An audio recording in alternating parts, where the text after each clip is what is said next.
আসসালামু আলাইকুম। Technique easy এডুকেশনের পক্ষ থেকে নবম দশম শ্রেণীর শিক্ষার্থীদের জানাচ্ছি শুভেচ্ছা। আজকের পর্বে চলো আমরা চতুর্থ অধ্যায়ের পরবর্তী পাঠ নিয়ে আলোচনা করি। এইখানে তোমাদের জন্য আমরা বিগত বছরে বোর্ডে আসা অথবা আমাদের কাছে ইম্পর্টেন্ট মনে হয়েছে এরকম কতগুলো প্রশ্ন নিয়ে তোমাদের জন্য টাইপটা সাজিয়েছি। এই টাইপটাতে তোমাদের জন্য 3 স্টার 2 স্টার এবং 1 স্টার টপিকগুলো রয়েছে। এখন 3 স্টারের মানে কিন্তু এই না যে এটা অনেক ইম্পর্টেন্ট আর এটা হুবহু তোমার পরীক্ষায় কমন আসতেছে, এরকম কিন্তু কোনো কথা না। এটা অবশ্যই ইম্পর্টেন্ট, কিন্তু তোমাকে অবশ্যই আমার প্রসেসে সমাধান করে যেতে হবে। দেখো, একটা প্রশ্নের একটা উত্তর থাকে, এটা আমরা জানি।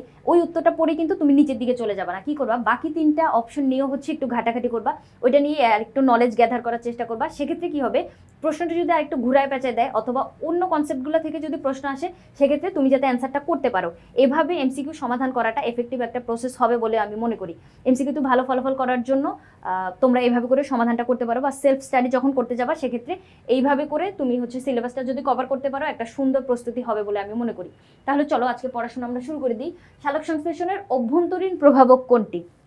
অভ্যন্তরীণ মানে কি? ভেতরের কোনো একটা প্রক্রিয়া সম্পন্ন হওয়ার জন্য শারীরবৃত্তীয় যে কোনো প্রক্রিয়া হইতে পারে। সালোক সংশ্লেষণ এখানে বলছে, সালোক সংশ্লেষণ ছাড়া তোমার শ্বসনের কথাও বলতে পারতো। সেক্ষেত্রে এই যে বিক্রিয়াগুলা সম্পন্ন হওয়ার জন্য তোমার কিন্তু অভ্যন্তরীণ বাহ্যিক দুই ধরনের প্রভাবক আমরা দেখতে পাই।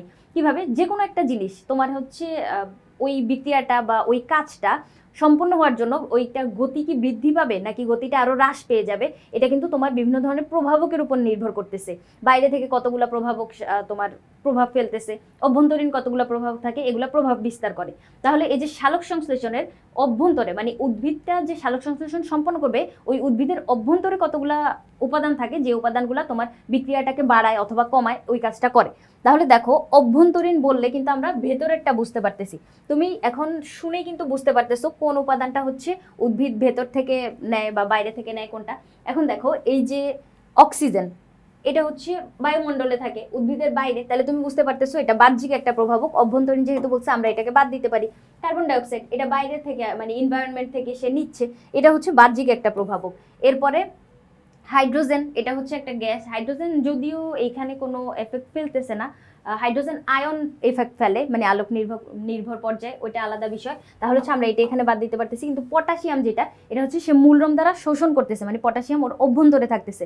তাহলে অভ্যন্তরীণ একটা প্রভাবক হিসেবে আমরা কি বলতে পারি? পটাশিয়ামকে বলতে পারি। তারপর কি বলছে, কোনটির উপস্থিতিতে সালোক সংশ্লেষণ প্রক্রিয়া বন্ধ হয়ে যায়। এখন সালোক সংশ্লেষণ প্রক্রিয়া কি জন্য বন্ধ হয়ে যাবে? অবশ্যই তার উপর বিরূপ একটা প্রভাব পড়া লাগবে, অথবা বিষাক্ত কোনো একটা পদার্থ যদি এখানে এফেক্ট ফেলে, সেক্ষেত্রে হচ্ছে সালোক সংশ্লেষণ প্রক্রিয়াটা বন্ধ হয়ে যাবে।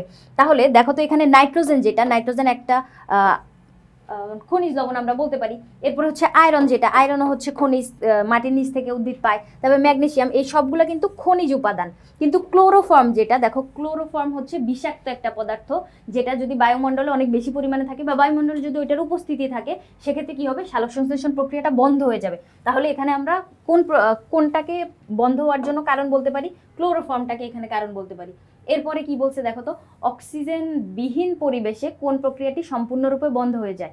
অক্সিজেন বিহীন তার মানে অক্সিজেন নাই, এরকম যেই পরিবেশটা, মানে যে পরিবেশে তোমার অক্সিজেন অনেক কম বা নাই, এরকম পরিবেশে কোন প্রক্রিয়াটা বন্ধ হবে। দেখো তো, বইয়ে এই লাইনটা হুবহু দিয়ে দেওয়া আছে যে সালোক সংশ্লেষণ প্রক্রিয়ার যে প্রভাবকগুলা, সালোক সংশ্লেষণ প্রক্রিয়ার প্রভাবকের ভিতর দেখো তো অক্সিজেন, এই যে এই জায়গাটায় দেখো, বাতাসে অক্সিজেনের ঘনত্ব বেড়ে গেলে সালোক সংশ্লেষণের হার কমে যায়, ঠিক আছে।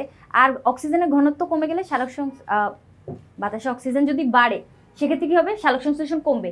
আর অক্সিজেন যদি কমে, সেক্ষেত্রে সালোক সংশ্লেষণ বাড়বে। উল্টা প্রসেসটা আমরা দেখতে পাইতেছি। কিন্তু অক্সিজেন যদি একদম না থাকে, মানে অক্সিজেন বিহীন পরিবেশে সালোক সংশ্লেষণ সম্পূর্ণ বন্ধ হয়ে যায়। এই দেখো, এখানে লাস্টের লাইনটা কি বলছে, অক্সিজেন বিহীন পরিবেশে সালোক সংশ্লেষণ সম্পূর্ণ বন্ধ হয়ে যায়। সম্পূর্ণ বন্ধ হয়ে যাওয়ার কথা কখন বলছে? যখন অক্সিজেন বিহীন থাকে। কিন্তু অক্সিজেনের সাথে কিন্তু তার ব্যস্তানুপাতিক সম্পর্ক। অক্সিজেন যদি বাড়ে, সালোক সংশ্লেষণ কমবে, অক্সিজেন কমলে সালোক সংশ্লেষণ বাড়বে। এখন এটা তুমি কিভাবে মনে রাখতে পারো আমি তোমাকে বলি। সালোক সংশ্লেষণ প্রক্রিয়া যখন সম্পূর্ণ হবে, উদ্ভিদ কি করে, বায়ুমণ্ডলে অক্সিজেন ত্যাগ করে। আমরা জানি সালোক সংশ্লেষণ প্রক্রিয়ায় উদ্ভিদ কার্বন ডাইঅক্সাইড গ্রহণ করে আর অক্সিজেন বের করে দেয়। এখন অক্সিজেন মনে করো তুমি বের করতেছো, মানে সালোক সংশ্লেষণ প্রক্রিয়া তোমার ভিতর সম্পন্ন হচ্ছে। সালোক সংশ্লেষণ সম্পন্ন হচ্ছে, খাদ্য তৈরি করতেছো আর অক্সিজেন বায়ুমণ্ডলে বের করতেছো। তাহলে বায়ুমণ্ডলে তোমার অক্সিজেন যখন অনেক বেশি জমা হয়ে যাবে, তার মানে আমি কি বুঝতে পারবো যে ওই উদ্ভিদটা আজকে অনেক সালোক সংশ্লেষণ প্রক্রিয়া সম্পন্ন করে অনেক কার্বোহাইড্রেট তৈরি করছে, এরকম একটা ধারণা আসে না যে উদ্ভিদটা অনেকক্ষণ ধরে শক্তি উৎপন্ন করতেছে, মানে সালোক সংশ্লেষণ প্রক্রিয়া সম্পন্ন করতেছে, যার জন্যই তো অক্সিজেন তৈরি হচ্ছে। ওই অক্সিজেনটা এনভায়রনমেন্টে এখন হচ্ছে বিরাজ করতেছে, যেহেতু অক্সিজেন অনেক বেশি, তার মানে এখানে হচ্ছে খাদ্য অনেক বেশি পরিমাণে আছে। এখন তোমার উদ্দেশ্যই হচ্ছে খাদ্য তৈরি করা। এখন অনেক বেশি খাদ্য তুমি তৈরি করে ফেলছো, তোমার কি আর এই বিক্রিয়াটা কন্টিনিউ করার কোনো দরকার আছে? তখন কি হবে, সালোক সংশ্লেষণ প্রক্রিয়াটা হচ্ছে কমতে থাকবে। তাহলে অক্সিজেন যদি বাড়ে সালোক সংশ্লেষণ কমবে, আর অক্সিজেন যদি কমে সালোক সংশ্লেষণ বাড়বে। কিন্তু একদম যদি অক্সিজেন না থাকে তাহলে হচ্ছে আবার ঝামেলা। একদম অক্সিজেন না থাকলে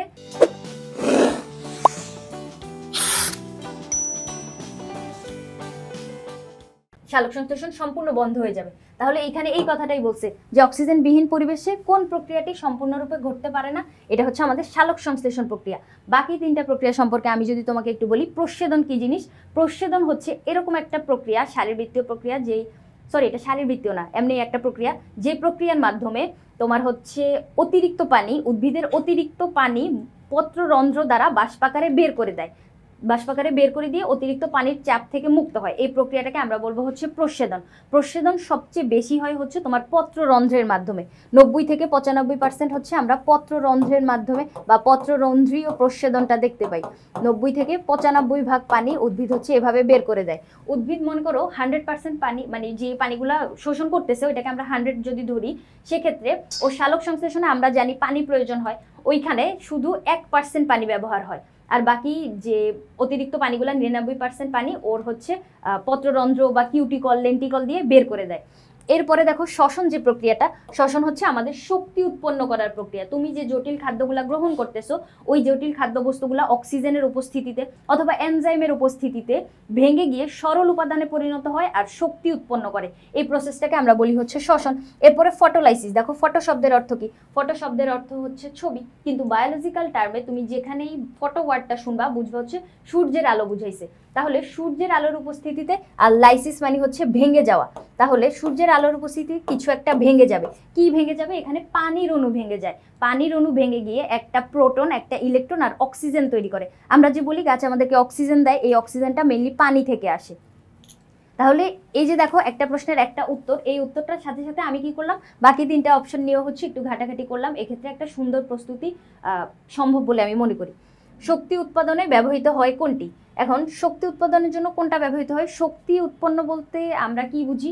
এই যে শ্বসন প্রক্রিয়ার মাধ্যমে শক্তি উৎপন্ন করতে পারি, অথবা উদ্ভিদ যে খাদ্য তৈরি করতেছে ওইটা কিন্তু তার পরোক্ষভাবে শক্তির মানে যোগানটাই দিচ্ছে। উদ্ভিদ নিজে খাদ্য নিজে তৈরি করে কি জন্য? ক্ষুধাকামে খাদ্য তৈরি করতেছে, ওর শক্তির প্রয়োজন, যার জন্য ও খাদ্য তৈরি করতেছে। এখন শক্তি উৎপন্ন করার জন্য তোমার মনে হইতে পারে যে সালোক সংশ্লেষণে শক্তি উৎপন্ন হয়, তাহলে সালোক সংশ্লেষণের জন্য তো কার্বন ডাইঅক্সাইড লাগতেছে, কিন্তু না, আমরা শক্তি উৎপন্ন বলতে হচ্ছে শ্বসন প্রসেসটাকে বুঝি। শ্বসনের জন্য কিন্তু আমাদের অক্সিজেন লাগে, তাহলে কার্বন ডাইঅক্সাইড, পানি সালোক সংশ্লেষণে লাগে কিন্তু শ্বসনের জন্য লাগে না। কার্বন মনোক্সাইড এটা তো একটা বিষাক্ত পদার্থ, এটা তো কখনোই শক্তি উৎপাদনের জন্য লাগবে না। কিন্তু এখানে অক্সিজেন, যেটা অক্সিজেন কি করে, তোমার খাদ্যবস্তুটাকে ভাঙতে সাহায্য করে, জারণে সাহায্য করে। সেক্ষেত্রে অক্সিজেনকে আমরা বলতে পারি শক্তি উৎপাদনের জন্য কাজ করতেছে।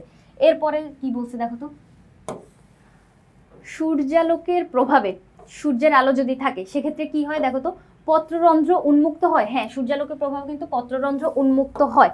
তারপরে কার্বন ডাইঅক্সাইড পাতার অভ্যন্তরে প্রবেশ করে। হ্যাঁ, পত্ররন্ধ্র যদি উন্মুক্ত হয় সেক্ষেত্রে অক্সিজেন বের হয়ে যাবে, কার্বন ডাইঅক্সাইড প্রবেশ করবে, অতিরিক্ত পানি বের হয়ে যাবে, যে কোনো কিছু, মানে তোমার পাতার ওই ছিদ্রটা উন্মুক্ত হওয়া মানে ওখান দিয়ে তোমার বিভিন্ন ধরনের পদার্থ আদান প্রদান হইতে পারবে।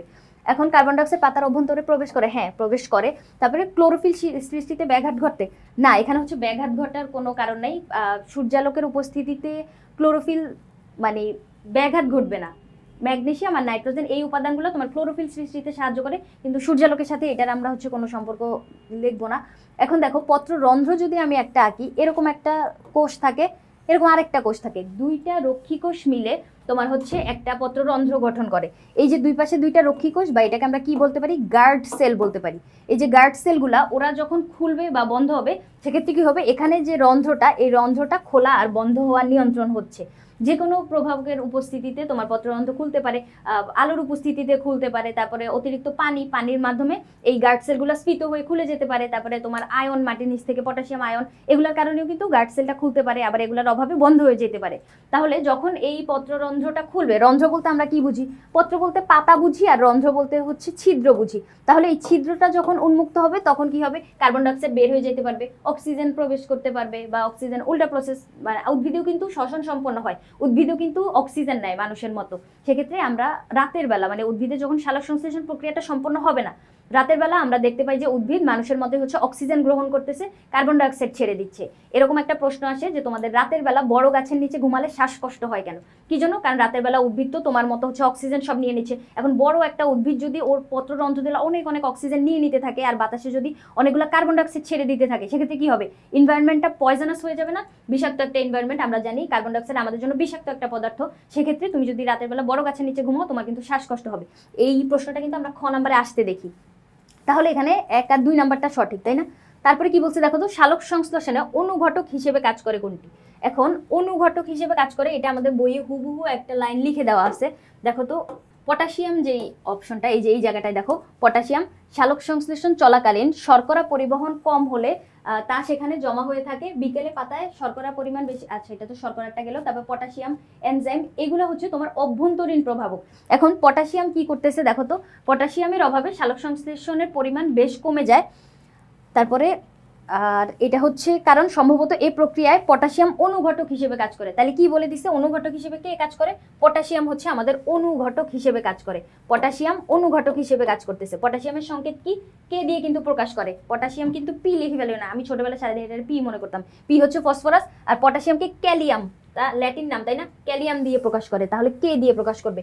তাহলে এইখানে যদি তোমার কি বলে দিছে দেখো তো, অনুঘটক হিসেবে পটাশিয়াম যদি এভাবে বানান করে নাও লেখা থাকতো, বানান করে না লিখে যদি এভাবে সংকেতগুলো দিয়ে দিত, লৌহের সংকেত যদি আয়রন দিয়ে দিত, ম্যাগনেসিয়াম যদি Mg দিয়ে দিত, নাইট্রোজেন যদি N দিত, আর পটাশিয়াম কি দিত? তাহলে ওখানে হচ্ছে ক্যালিয়াম দিত। কে? তাহলে এখানে অনুঘটক হিসেবে কে কাজ করতেছে? পটাশিয়াম কাজ করতেছে। এটা তো আমরা মাত্রই দেখলাম, বইয়ের হুবহু একটা লাইন। এরপরে চলো, সালোক সংশ্লেষণে পটাশিয়াম কি হিসেবে কাজ করে? আরে মাত্রই তো বললাম কি হিসেবে কাজ করে, অনুঘটক হিসেবে কাজ করে। আর সংশ্লেষ কি? সংশ্লেষ মানে হচ্ছে তৈরি করা। সংশ্লেষ ওয়ার্ডটার মানে হচ্ছে তৈরি করা। আর শ্বসন কি? শ্বসন তো আমরা একটু আগেই পড়ছিলাম। শ্বসন হচ্ছে শক্তি উৎপন্ন করার যে প্রক্রিয়া, জটিল খাদ্যবস্তু ভেঙে সরল উপাদানে পরিণত হয় আর হচ্ছে শক্তি উৎপন্ন করে, এই প্রসেসটাকে আমরা কি বলবো? শ্বসন বলবো। তাহলে দেখো, আমরা যে প্রশ্নগুলো সমাধান করলাম এগুলো কি করছি, আমি ওই একটা প্রশ্নের একটা উত্তর ছাড়াও বাকি অপশনগুলো নিয়েও হচ্ছে একটু আলোচনা করছি। এভাবে করে তুমি যদি সেলফ স্টাডি করো একটা সুন্দর প্রিপারেশন হবে। আজকের পর্বে আমরা এই টাইপটা সমাধান করলাম, পরবর্তী পর্বে আমরা পাশে যে টাইপটা ওইটা সমাধান করব। পরবর্তী পর্ব দেখার আমন্ত্রণ রইল। আজকের পর্ব এই পর্যন্তই। ধন্যবাদ সবাই।